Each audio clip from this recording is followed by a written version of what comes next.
चलिए मंगलाचरण।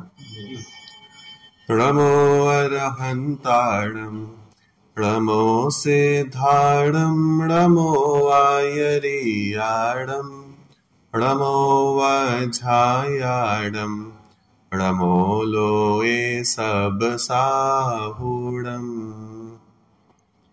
मंगलम भगवान वीरो मंगलम गौतमो गणी मंगलम कुंद कुंदार्यो जैन धर्मोस्तु मंगलम सर्वमंगल मांगल्यम सर्वकल्याणकारकम प्रधानम सर्वधर्माणां जैनं जयतु शासनम् जैनं जयतु शासनम्।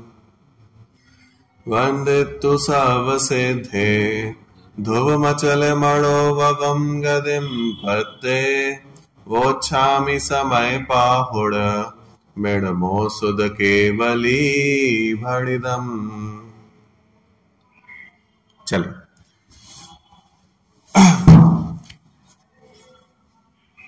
अपनी चर्चा समयसार की गाथा प्रथम पे अपनी चर्चा चल रही थी, जो कि मंगलाचरण स्वरूप गाथा है। और प्रथम मंगलाचरण में ही उन्होंने बहुत सुंदर बात प्रारंभ करी। उन्होंने कहा कि हम सब सिद्धों को नमस्कार करके इस ग्रंथ को कहना प्रारंभ करता हूं। और सिद्धों को क्यों कर रहा हूं? क्योंकि वास्तव में देखा जाए तो पूर्णता के लक्ष्य से की गई शुरुआत ही वास्तविक शुरुआत है। बात समझ में आएगी नहीं? मतलब गुरुदेव श्री कहता था कि पूर्णता के लक्ष्य से की गई शुरुआत ही वास्तव में सच्ची शुरुआत है। जो शुरुआत ही हम ऐसा सोचे कि अधूरी है, हम पूरा मतलब कोई बच्चा ऐसा सोचे कि नहीं मेरे को तो सिर्फ 50 नंबर ही चाहिए, पास ही हो जाऊं, बहुत काफी है, तो वो कभी भी 100 नंबर नहीं ला सकता, मेहनत ही नहीं है। लेकिन जो व्यक्ति 100 का ही सोचे कि 100 ही चाहिए, बात समझ में आएगी नहीं, उसके एक बार को 100 आ सकता, बराबर, उसके ही आएंगे, बराबर। ऐसे ही पूर्णता का ही अगर लक्ष्य नहीं है तो पूर्णता प्राप्त नहीं हो सकती, बराबर। और ये पूरा ग्रंथ ही हमें पूर्ण दिखाने के लिए है, अपने आप को संपूर्ण दिखाने के लिए है कि मैं अपने आप में परिपूर्ण हूं, मैं अपने आप में सिद्ध समान हूं, कोई कमी नहीं है, बराबर। इसलिए वास्तव में सर्वप्रथम मंगलाचरण में ही इन्होंने सिद्धों को नमस्कार किया, बराबर। और ये कहा कि सिद्धों को अपने अंदर में विराजमान करो और जगत में जितने जीव हैं उनके अंदर में विराजमान करो। तो जब संपूर्ण जगत द्रव्य स्वभाव के दिखेगा, द्रव्य स्वभाव के एंगल से दिखेगा, तो एक विशेष आनंद आएगा, बराबर। तभी ये ग्रंथ में कहना क्या चाहते हैं वो समझ में आएगा। इसलिए उन्होंने कहा बाहर बाहर की पर्याय स्वभाव में ना अटक के ये जो ग्रंथ का अध्ययन है ये अंदर थोड़ा बैठ के अपन को करना है, बराबर, द्रव्य स्वभाव के एंगल से करना है, ठीक है। फिर उन्होंने जिस गति को सिद्धों ने प्राप्त किया है, ऐसी पंचम गति के 3 विशेषण बताए। सबसे पहले बताया ध्रुव, दूसरा बताया उन्होंने अचल, और तीसरा बताया अनुपम, ठीक है। ध्रुव अचल मणुवम गदिम पत्ते, यानी ऐसी ध्रुव अचल और अनुपम गति को प्राप्त सर्व सिद्धों को मैं नमस्कार करता हूं, ठीक है। तो ध्रुव अचल अनुपम ये 3 विशेषण में से कल अपने ध्रुव विशेषण पर चर्चा करी थी। और ध्रुव विशेषण में अपन ने क्या देखा था, क्या परिभाषा क्या देखी थी इसकी, कि ध्रुव किसका नाम, हाँ, जो स्वभाव के आश्रय से उत्पन्न हो उसका नाम अपन ने ध्रुव देखा था, ठीक है। ध्रुव की परिभाषा अपन ने क्या देखी थी, जो स्वभाव के आश्रय से उत्पन्न हो उसका नाम है ध्रुव, बराबर। अचल देखो, एक जो 19 नंबर का पेज है ना, उसका सबसे ऊपर वाला पैराग्राफ में ये तीनों की परिभाषा आई है। देखो जो पंचम गति है वो स्वभाव के आलंबन से उत्पन्न हुई होने से ध्रुव है, ठीक है। तो जो स्वभाव के आलंबन से उत्पन्न होता है उसका नाम ध्रुव। अचल क्यों बोला, अनादिकालीन परिभ्रमण का अभाव होने से अचल, ठीक है। अनुपम क्यों बोला, जगत में इसके योग्य दूसरा कुछ भी नहीं है इसलिए अनुपम, बात समझ में है कि नहीं। अचल मतलब चलायमान नहीं हो रही, एक गति से दूसरी गति में नहीं हो रही। और ध्रुव का मतलब है कि एक जैसी अवस्था है उसकी हमेशा, बराबर, एक ही गति में है लेकिन एक ही गति में भी एक जैसी अवस्था है। सुख के बाद दुख नहीं आ रहा, सुख के बाद सुख ही चल रहा है, और सुख के बाद सुख चल रहा है, लेकिन आगे वाला सुख पिछले वाले सुख जैसा ही है। ऐसा नहीं है कि पहले नंबर का सुख ज्यादा है, आगे वाला कम है, ऐसा नहीं है। हाँ, जैसे अभी हमें देखे वर्तमान पर्याय में हम अध्रुव भी हैं और अचल भी, चलायमान भी हैं। कैसे? क्योंकि चलायमान कैसे है? क्योंकि एक गति से दूसरी गति में जाना पड़ेगा, तो ये चलायमान हो गया। अध्रुव क्यों है? क्योंकि एक तो हमारे दो तरीके से, एक तो सुख के बाद दुख आएगा, ठीक है, सुख दुख ऐसा चल रहा है, और अगर सुख सुख या दुख दुख भी चल रहा है तो वो भी एक जैसा नहीं चल रहा, कभी ज्यादा दुख है, कभी कम दुख है, इसलिए अध्रुवता है। बात समझ में आ रही? इसलिए संसार में कोई भी वस्तु होगी वो सब अध्रुव होगी। क्यों होगी? इसका कारण उन्होंने दिया कि क्योंकि वो पर परिणति के आश्रय से उत्पन्न हुई है, और पर परिणति के आश्रय से जो कुछ भी उत्पन्न होगा वो अध्रुव होगा, बराबर। और अपनी परिणति के आश्रय से जो कुछ भी उत्पन्न होगा सब ध्रुव होगा। इसलिए जो सिद्ध पर्याय उत्पन्न हुई है वो अपनी परिणति के आश्रय से उत्पन्न हुई है। इसका मतलब ये है कि वो ध्रुव है, ठीक है, चेंज नहीं होगी, और अचल है। एक बार सिद्धत्व अवस्था प्राप्त हो गई फिर तो हाँ, फिर वापस आने का कोई मार्ग नहीं, बराबर। चलो, कल अपन ने अध्रुव तक देख लिया था, आज अपन अचल और अनुपम के विशेषण को भी देखेंगे, ठीक है। देखो, इसका 19 नंबर का जो लास्ट पैराग्राफ है ना, उसको एक बार पढ़ के अपन फिर आगे बढ़ते हैं। कल अपन ने वहीं तक एंड किया था, एक बार रिपीट कर लेते हैं फिर आगे बढ़ेंगे। यद्यपि परिवर्तन तो सिद्ध दशा में भी होता है, पर वह परिवर्तन सदा एक सा ही होता है, सुख रूपी होता है, इस कारण से ध्रुव कहा है। सदा एक रूप ही रहने वाले ध्रुव स्वभाव के अवलंबन से उत्पन्न होने के कारण सिद्ध दशा सदा एक से आनंद रूपी ही रहती है, ठीक है, घटता बढ़ता नहीं है, शांति रूपी रहती है।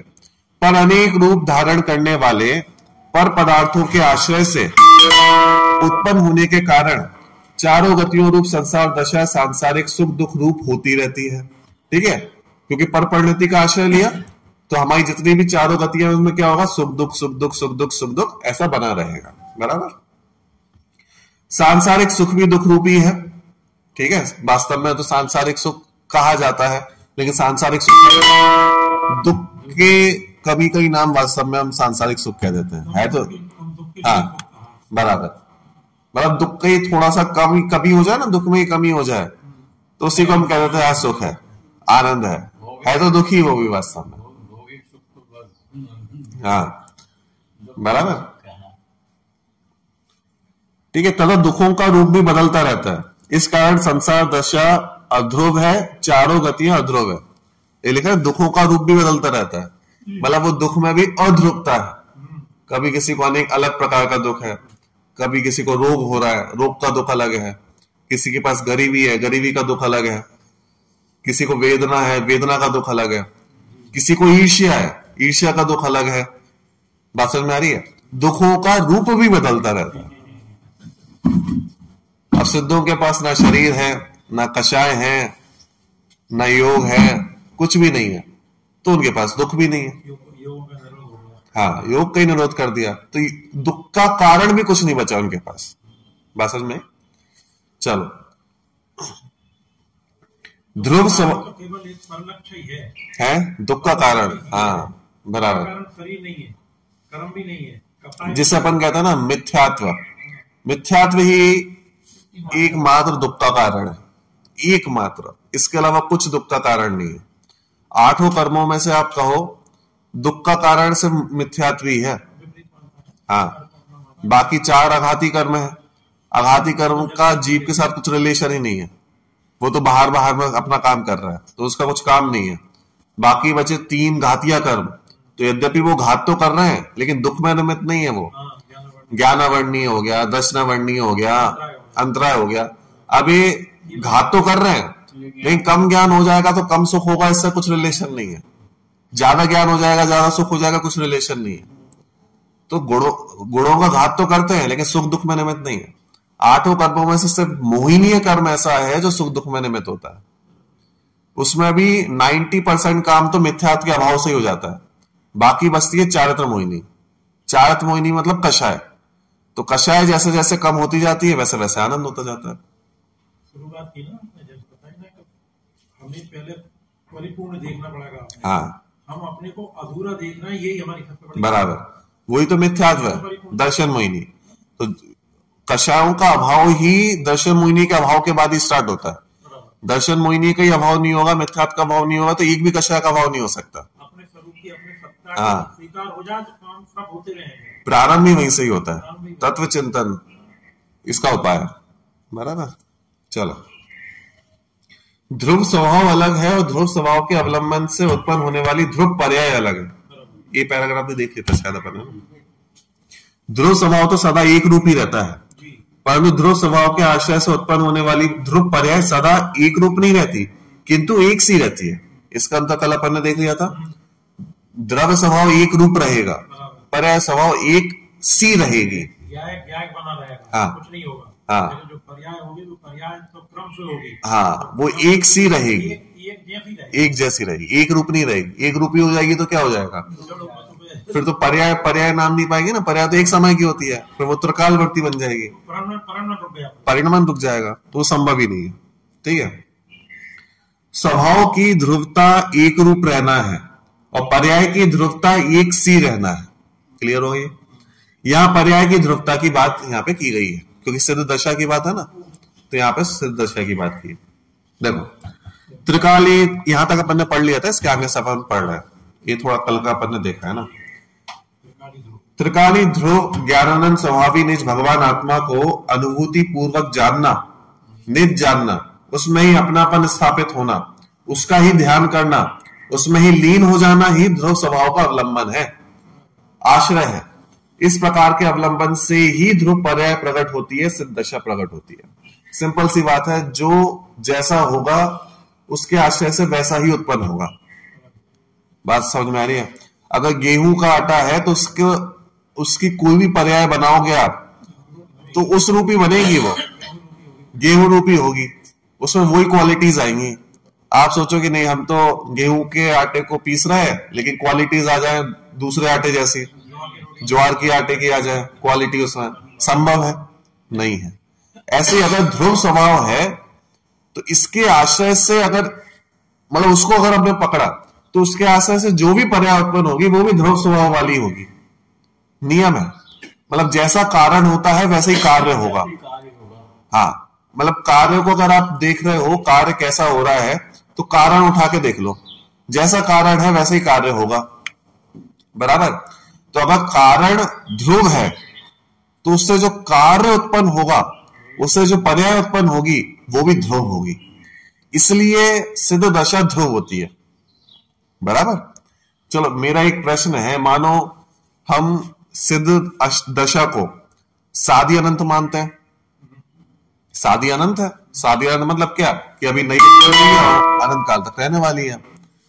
अगर हम जैसे दूसरे मत वाले मानते हैं कि भाई सिद्ध दशा सादी अनंत नहीं है, वो क्या मानते हैं, सादी शांत है, तो क्या समस्या आएगी? भाई आप भी मान लो सादी शांत है, दिक्कत क्या है उसमें? जैसे मैं यहाँ पे उन्होंने दिए ना, अचल है, अचल है मतलब परिभ्रमण नहीं होता, दूसरी गति में नहीं जाएंगे, तो मैं कह रहा हूं मान लो परिभ्रमण होगा उनका, कि भाई सिद्ध दशा से च्युत होके कुछ समय तक रहेंगे और कुछ समय रहने के पश्चात वापस आ जाएंगे। हाँ, मतलब पंचम गति कि हाँ भाई आनंद का स्थान है, विश्राम का स्थान है, आप कुछ समय आनंद भोगा आपने, वापस आ जाओ। तो क्या दिक्कत है इसको मानने में? क्या समस्या खड़ी होगी? और इसके फायदे कितने अच्छे हैं? संसार का अभाव कहां होगा? है संसार का अभाव बस उतना ही है, संसार का अभाव बस इतना ही है कि बस सिद्ध दशा में पहुंच जाओगे आप कुछ समय के लिए, यही है, मतलब आप यही संसार है। दिक्कत कल खड़ी होगी इसमें, मतलब संसार का अभाव हुआ ही नहीं, वो तो संसार अवस्था ही कहलाएगी वो भी। कैसे?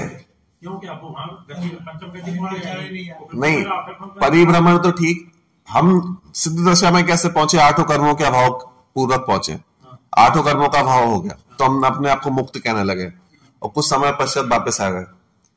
तो किन तर्कों से आप कहोगे कि नहीं ये बात गलत है? पहली बात तो ये है, कोई भी पर्याय को छोड़ता है, एक पर्याय मतलब शरीर को छोड़ता है, तो नियम से एक समय में, दो समय में, तीसरे समय तक कोई शरीर दूसरा चाहिए। हाँ। अब फिर तो अवस्था में पहुंच गए, ठीक है, तो मान के चलो 25 वर्ष की आयु रही, 50 100 वर्ष की रही, हाँ। 100 वर्ष बाद फिर तो शरीर मिलेगा कि नहीं मिलेगा, तो शरीर इतने समय तक क्यों नहीं काटे?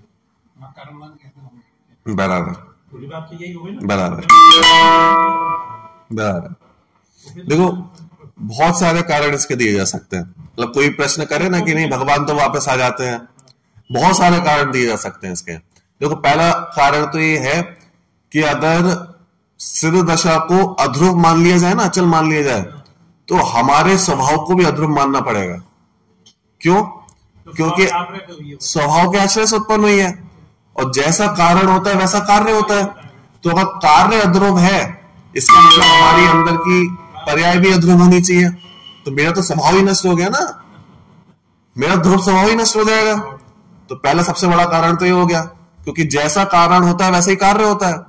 तो अगर पर्याय को हमने अध्रुव मान लिया तो मैं भी अध्रुव हो गया, और मैं भी अध्रुव हो गया तो द्रव्य स्वभाव का ही नाश कर दिया ना, द्रव्य गुण पर्याय का ही नाश कर दिया, जगत का ही नाश हो जाएगा। बात समझ में आई कि नहीं? तो पहला कारण तो ये हो गया। अब दूसरा कारण ये कि भाई साहब आप वीतराग अवस्था तक पहुंच गए, ठीक है, संपूर्ण वीतरागी हो गए, अब कर्म भी नहीं है आपके पास, तो संसार में आने के लिए तो नए कर्म चाहिए ना। तो वो नए कर्म आएंगे कैसे? कर्म तो राग द्वेष से आते हैं। अब आप तो वीतरागी हो, राग द्वेष तो है नहीं एक भी, तो नए राग द्वेष कैसे आएंगे? पहले आपको नए राग द्वेष करना पड़ेंगे, और नए राग द्वेष का कारण क्या होगा? आप तो वीतरागी हो चुके हो, और कर्म भी नहीं है, कर्म आने के लिए राग द्वेष चाहिए, तो आएंगे कैसे कर्म? बात समझ में आई कि नहीं? और इसका पैमाना कौन रखेगा कि आप कितने टाइम तक वहां पर रहोगे? भाई 100 वर्ष 200 वर्ष, तो जितने वर्ष तक रह रहे हो उस समय उतने टाइम की आयु भी तो चाहिए। 8 कर्मों का अभाव करके गए हो आप तो। बात समझ में आई कि नहीं? हाँ। और सबसे बड़ा कारण तो ये होगा कि वापस कर्मों से मिलान करोगे कैसे? कर्मों के मिलान के कुछ ना कुछ कारण भी तो चाहिए पड़ेगा, और राग द्वेष तो है नहीं।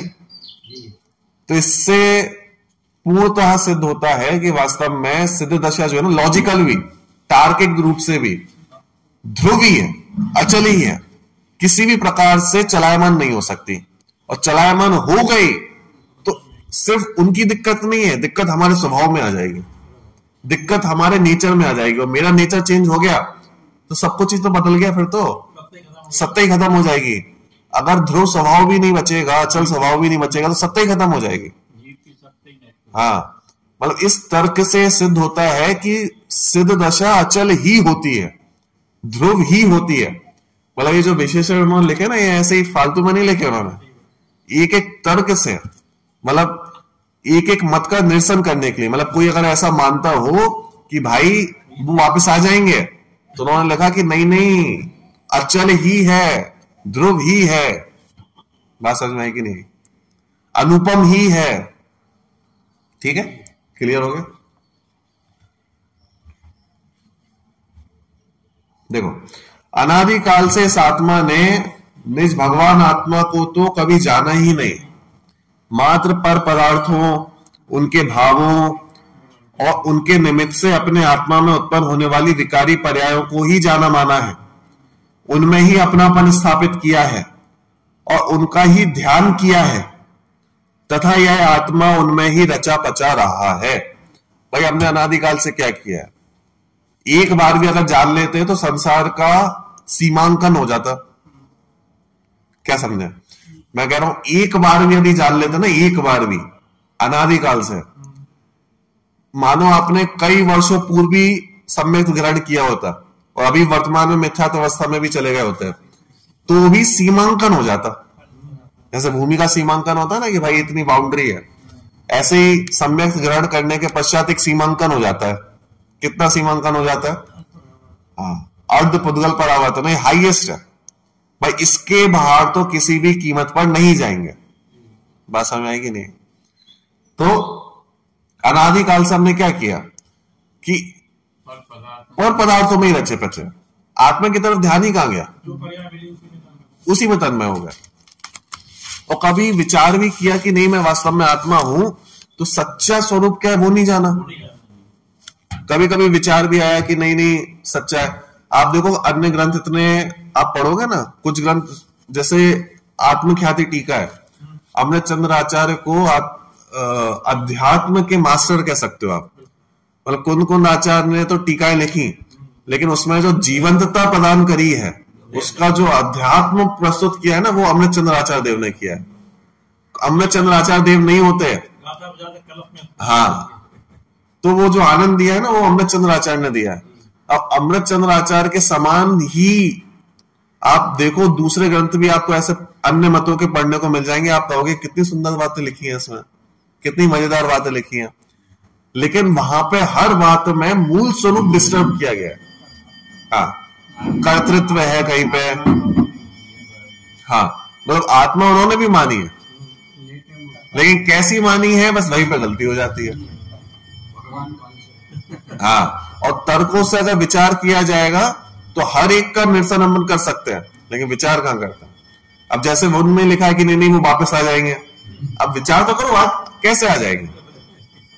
आने के लिए कर्म भी तो चाहिए, बिना कर्मों के यहां कैसे जाएंगे? तो कर्मों के लिए राग द्वेष चाहिए, और राग द्वेष अगर आपके पास है तो मुक्त कैसे हुए आप? मुक्त तो हुए ही नहीं थे। बात समझ में आएगी नहीं? तो हर एक बात का उसमें निरसन किया जा सकता है। तो अगर किसी पर्याय में हमने आत्मा की बात जानने की प्रयास भी किया, लेकिन सच्चा नहीं जाना, बात समझ में आई? चलो, बस यही पर का आलंबन है, पर का आश्रय है, और इससे ही अनंत दुख है। बराबर? पर का आलंबन, जितना जितना पर का आलंबन उतना उतना दुख। पर का आलंबन भी इसलिए है कि अपनी सत्ता की खबर नहीं है। बराबर, पर को ही अपना जान रहा है ना। देखो, पर का आलंबन दो कारण से अपन कह सकते हैं। एक तो स्व को जानते नहीं है, ठीक है, और स्व को जान भी लिया लेकिन रागद्वेष कम नहीं हो रहा, कषाय कम नहीं हो रही, वो कषाय क्रमशः कम होगी। तो पर के आलंबन के दो कारण हैं। एक तो मूल कारण जो है मिथ्यात्व, ठीक है, कि मोह नहीं घटा, हमने उसको सुख रूप माना, उसको अपना माना, हाँ, तो पर का आलंबन बना रहेगा, और पर का आलंबन जितना बना रहेगा वो दुख रूप है। बराबर? अब आप कहोगे कि नहीं भाई साहब, कुछ सम्यक दृष्टि भी है, वो तो हमें 6 खंडों में दिखाई देते हैं, वो तो भोग भोगते हुए दिखाई देते हैं, तो उनको भी तो पर का आलंबन है। अरे हाँ, पर का आलंबन दिखाई दे रहा है, लेकिन सुख बुद्धि नहीं है, वो उतना ही दिखाई दे रहा है जितनी कषाय शेष बची है। क्योंकि अगर चौथे गुणस्थान में भी है तो 4 कषाय, 1 कषाय चौकड़ी का तो अभाव हो गया, 4 कषाय तो चली गई, तो हाँ, तो जितनी बची बस उतना आलंबन दिखाई दे रहा है, और वो भी क्रमशः घटती हुई चली जाएगी।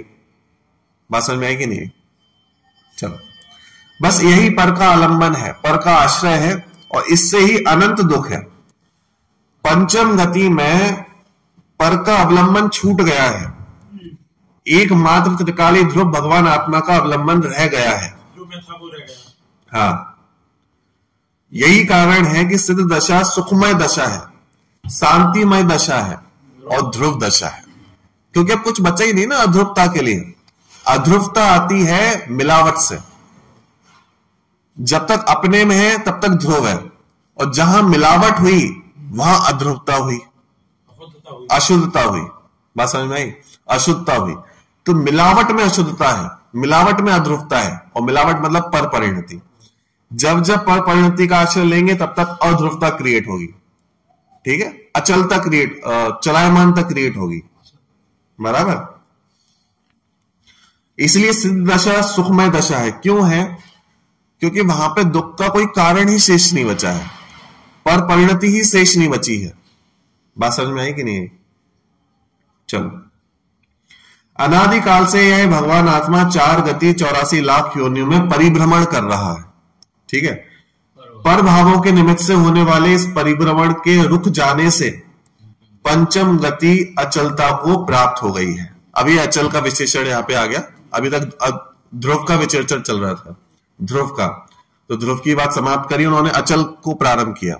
अचल को अपन ने क्या कहा था कि चारों गतियों रूप जो परिभ्रमण है, चलायमानता है, उसके रुक जाने से ध्रुवता प्रकट होती है। बराबर? तो अभी हमारे जीवन में तो चलायमानता है, चलायमानता क्यों है? क्योंकि इस गति के बाद दूसरी गति में जाना है, दूसरी के बाद तीसरी में जाना है, तो ये परिभ्रमण चलता रहेगा, है ब्रेक नहीं है, तो ये चलायमानता चलती रहेगी। इसलिए हमारा जीवन जो है वो अचल नहीं है, बराबर।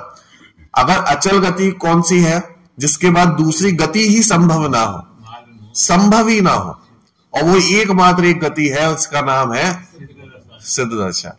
मतलब उम्र कितनी भी बड़ी हो, जैसे निगोदिया की आयु है, अब निगोदिया में वैसे तो सामान्य आयु है उनकी, लेकिन अगर एक जाति अपेक्षा देखें तो ऐसे कितने जीव हैं जो निगोद से निकले ही नहीं है, आज तक नहीं निकले, और कुछ जीव ऐसे हैं जो आज तक निकले ही नहीं है और निकलेंगे भी नहीं।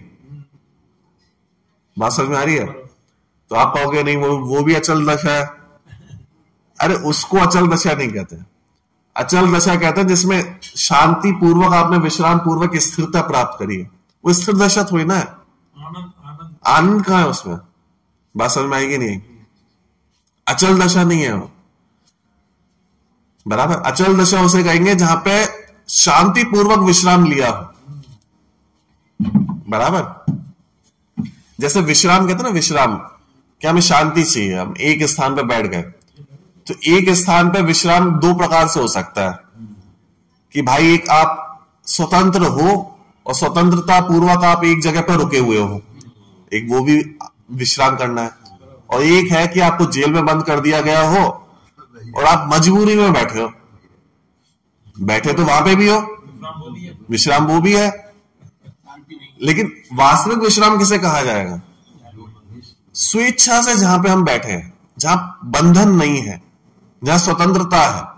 बात समझ में आएगी नहीं?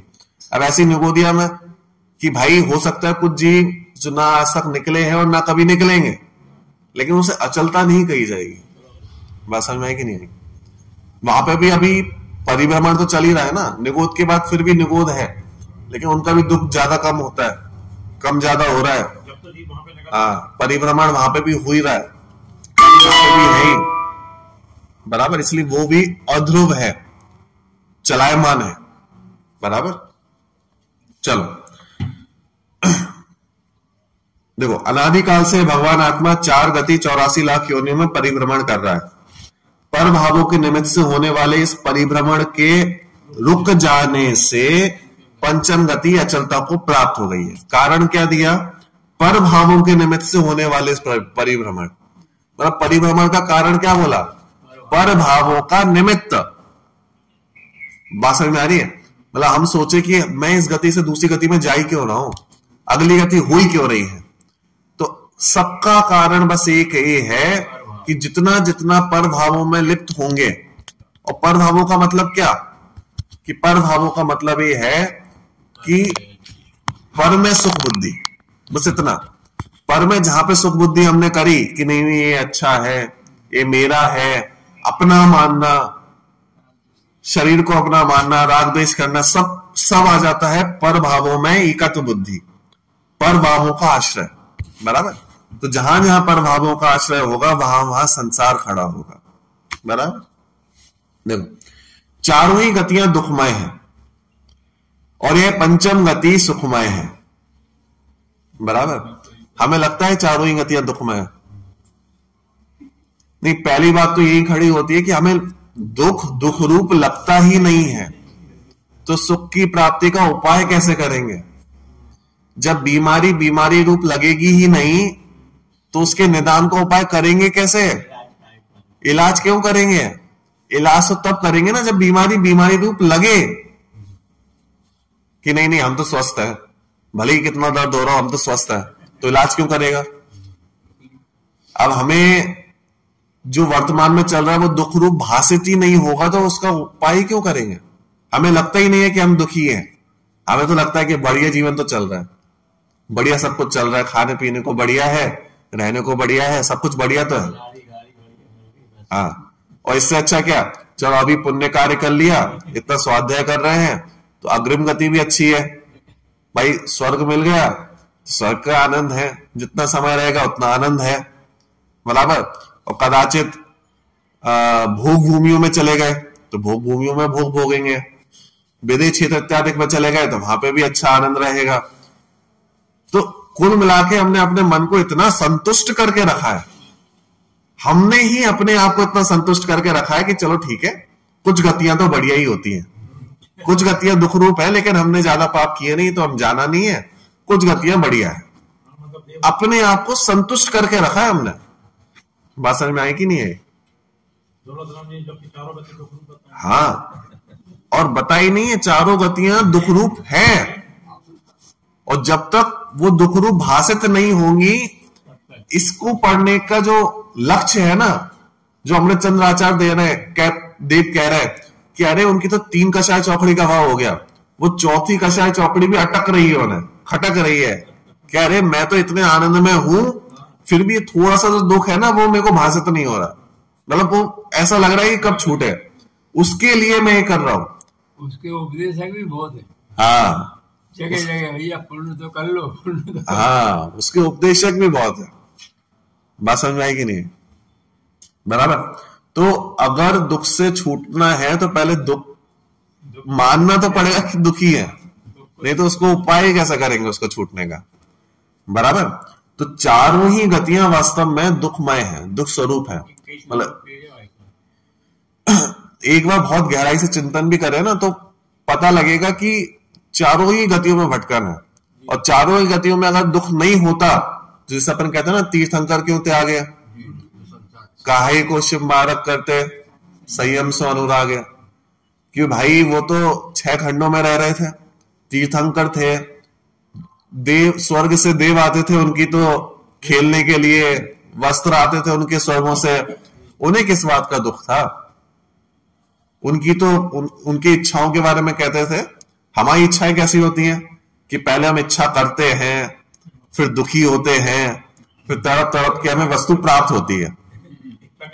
हाँ, बस ऐसा होता है कि नहीं होता? पहले हमने इच्छा करी कि नहीं भाई साहब एक बढ़िया मकान चाहिए, तो 10 वर्षों तक हमने इच्छा करी, फिर तड़पे उसके लिए, और फिर 10 वर्ष के बाद कदाचित पुण्य का संयोग मिल गया तो वस्तु प्राप्त हो गई। लेकिन तीर्थंकर और चक्रवर्ती जो महापुरुष होते हैं उनकी इच्छाएं किस प्रकार होती है, तो उसके बारे में कहते हैं कि उनकी इच्छा उत्पन्न होने से पहले कार्य संभव हो जाता है, सामने हो जाता है, इतना पुण्य का उदय होता है। मानो खीर खाने का उनका मन हुआ कदाचित, तो इच्छा हुई नहीं कि सामने उनको वस्तु सामने आ जाएगी। बात समझ में आने की नहीं आएगी? तो ये पुण्य का इतना ही अंतर है। अब आप सोचो ऐसे महान पुण्य का संयोग मिल जाए तो भी वो छोड़ के जा रहे हैं, तो भी छोड़ के जा रहे हैं। मनुष्य गति में भी उन्हें सुख दिखाई नहीं दिया, स्वर्ग में भी उन्हें सुख दिखाई नहीं दिया। बात समझ में आ रही? तो ये विचार करने योग्य है कि वास्तव में हम जिसे सुख मान रहे हैं वो सुख रूप है या नहीं है। बराबर। तो यहां पे कह रहे हैं कि चारों ही गतियां दुखमय ही है, और ये पंचम गति सुखमय है। अगर चारों गतियां दुखमय दिखेंगी तब पंचम गति सुखमय दिखेगी, नहीं तो फिर जैसे वो बालक नहीं होता भाई, जैसे पंचम गति का स्वरूप समझाओ तो वो कहता है कि नहीं नहीं मेरे को नहीं जाना। क्यों नहीं जाना?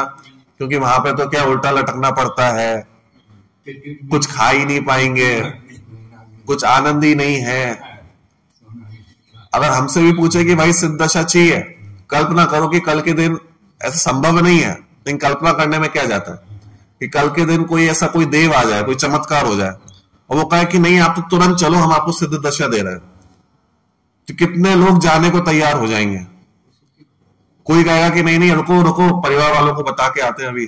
अरे इतनी जल्दी तुरंत हमेशा के लिए ले जाओगे? अरे रुक जाओ, 2-4 साल और रहने दो हमें यहाँ पे, थोड़ा और आनंद कर लेने दो हमें यहाँ पे। अगर तुरंत आज के आज आपको कहा जाए कि नहीं आपको सिद्ध दशा दी जा रही है, आपको गिफ्ट में दी जा रही है अनंत काल के लिए, आप वापस नहीं आओगे कभी, तो हम लोग जाने को तैयार नहीं होंगे। वो शहद की एक बूंद के लिए नहीं, बहुत गहराई से विचार करने वाली बात है। हम लोग जाने को तैयार नहीं होंगे सिद्ध दशा में।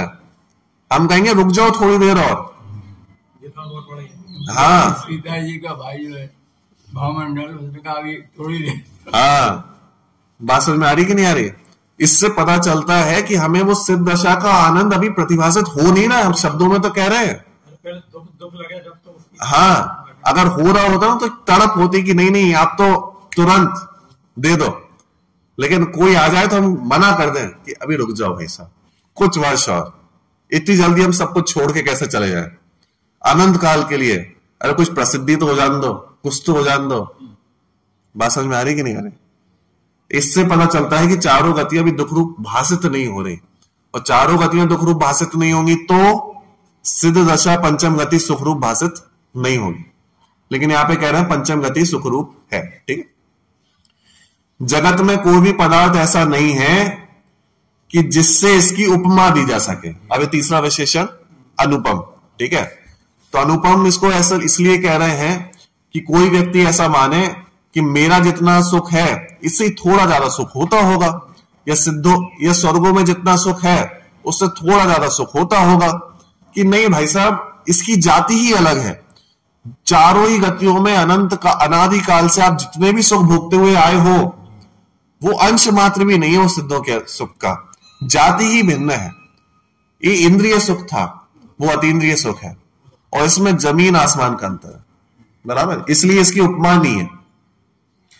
जगत में कोई भी पदार्थ ऐसा नहीं है जिससे इसकी उपमा दी जा सके, क्योंकि जगत में जितने भी पदार्थ उपमा देने योग्य हैं यह पंचम गति उन सबसे विलक्षण है, अद्भुत महिमा वाली है। इसी कारण इसे अनुपम कहा गया है। विलक्षण का मतलब क्या होता है? जिसका लक्षण ही भिन्न हो। दो अलग अलग जाति की वस्तुएं हैं, आप उन्हें कैसे सामने खड़ा कर दोगे?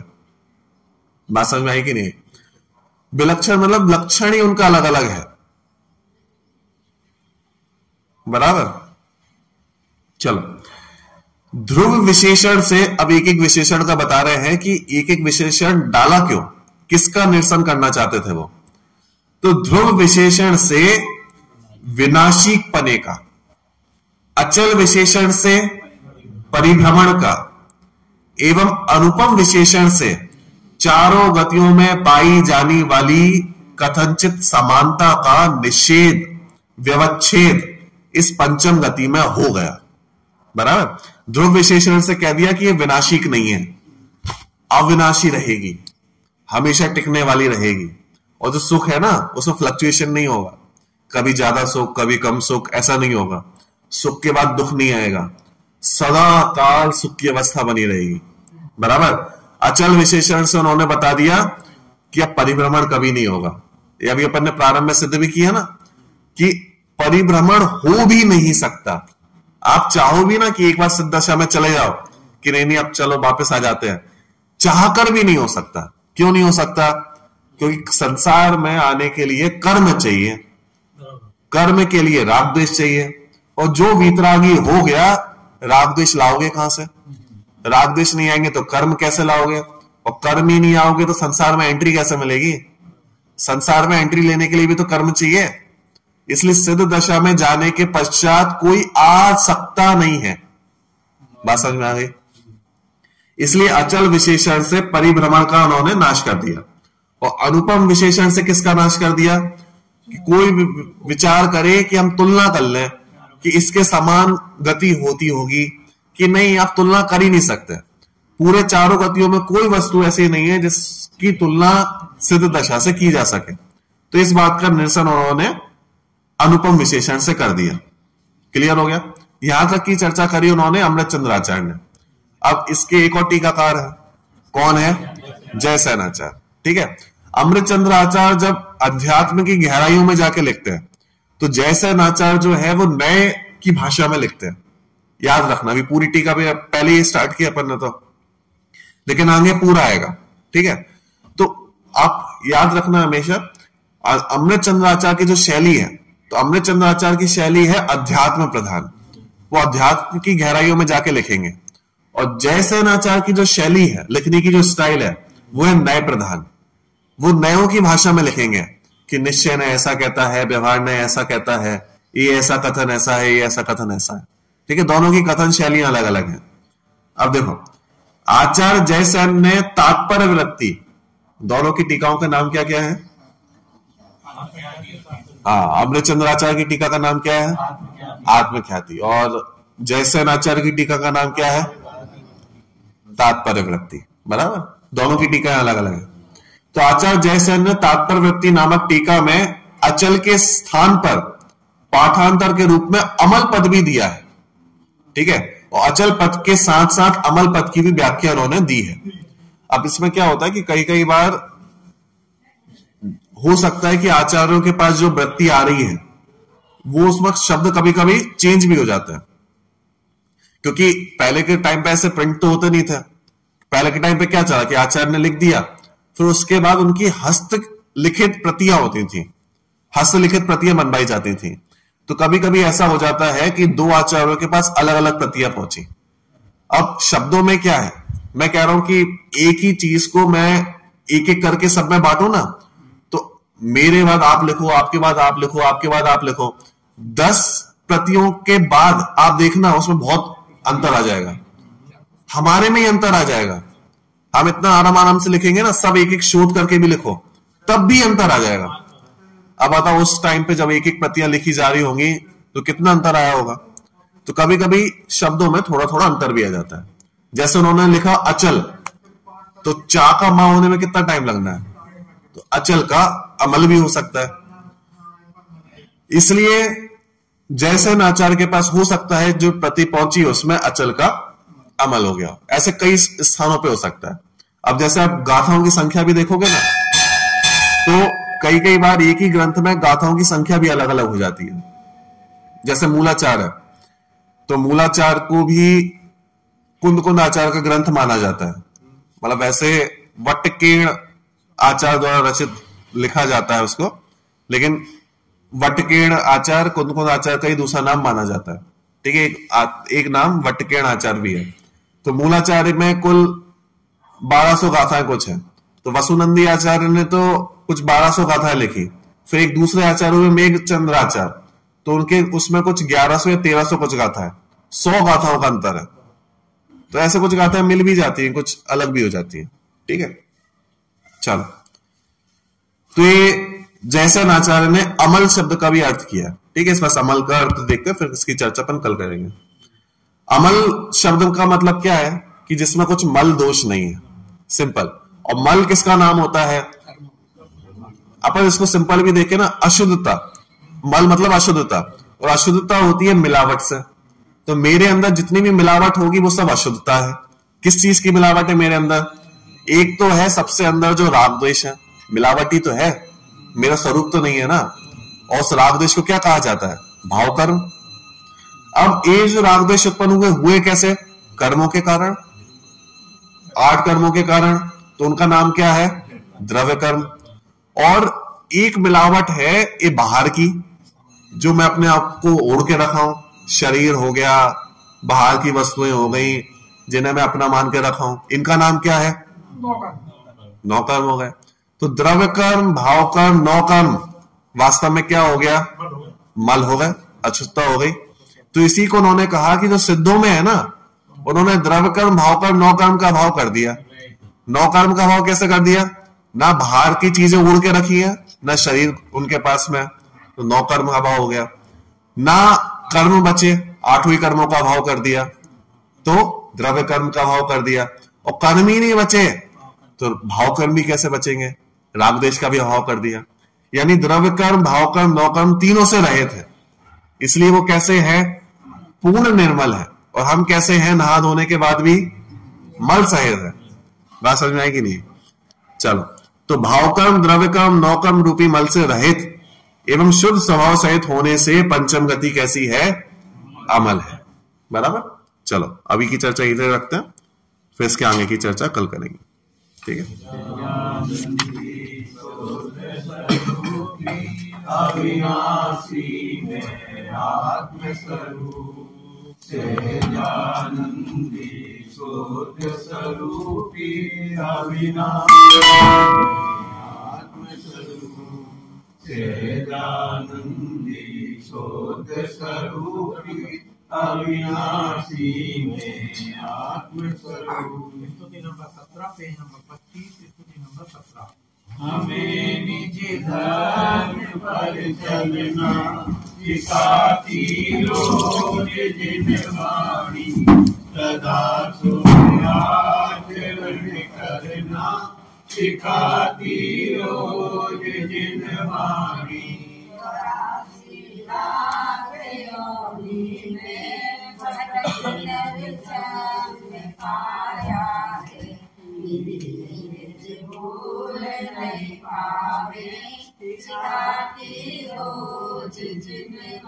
ग्रहण करना नहीं करना क्या निज क्या पराया है, वेद विज्ञान इसका भी कराती रोज जिनवाणी।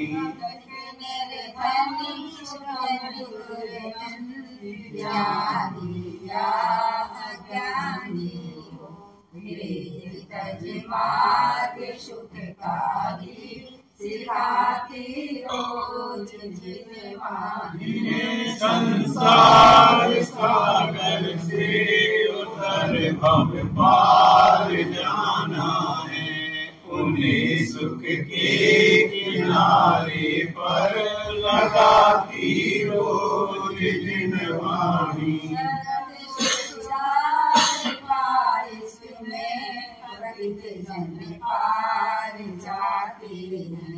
शरण सेवक रही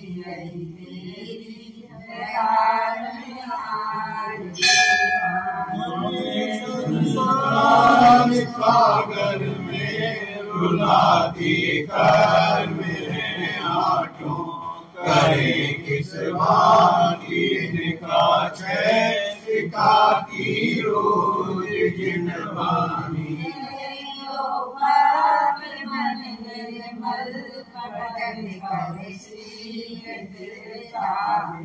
मार्ग